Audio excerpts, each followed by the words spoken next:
So the first thing leaders need to do is to understand the underlying approach and then figure out their role in that particular approach and how they can not only enable it but accelerate it. So the three-part approach we recommend is something that's based in the Edwards Deming quality improvement cycle, the Plan, Do, Check, Act, or the PDCA approach.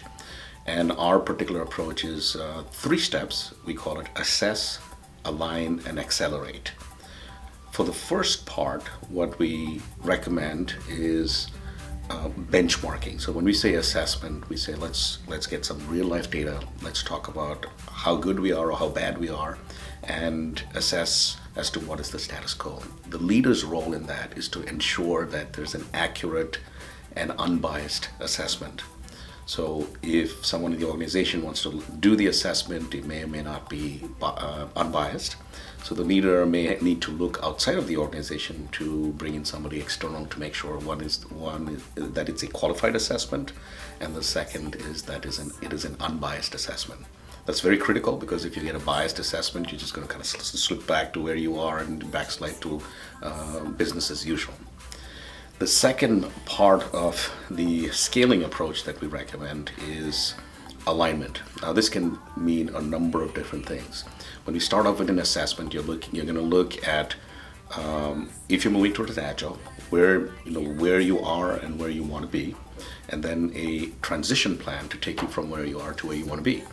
And so alignment in that sense is a matter of getting the organization ready and prepared to undertake a larger transformation.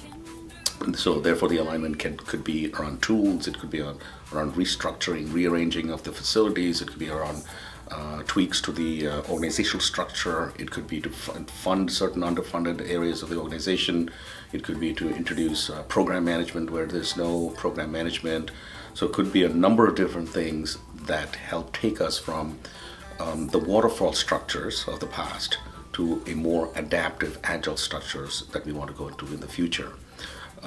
Once we move towards alignment, usually that's going to include some sort of plan to take people and tell them and sort of clearly lay out a vision for where they can be in the organization and a place where they can add value to the organization in the new world. And also to train them so that we can build the capability for everyone in the organization to undertake their new positions in an agile and adaptive organization. The leader's part of it here is also very clear. It is to make sure that there is enough air cover that this happens. There are organizational antibodies that are likely to kick in, and there's probably a resistance. We all are somewhat resistant to change at some point. We have to make sure that once we have a vision and we're moving in a direction that particular vision is clear, and then the leader can provide air cover as some initial pilots or certain organizations start to move towards adopting Agile. And then once we've done that for a few months, it could be maybe even up to a year in certain organization, then it's a matter of accelerating. Now, accelerating again is a question of making sure that the organizational impediments are removed, and a leader can then make sure that again, mostly a matter of resourcing and funding and making sure that the organization is able to accelerate the adoption.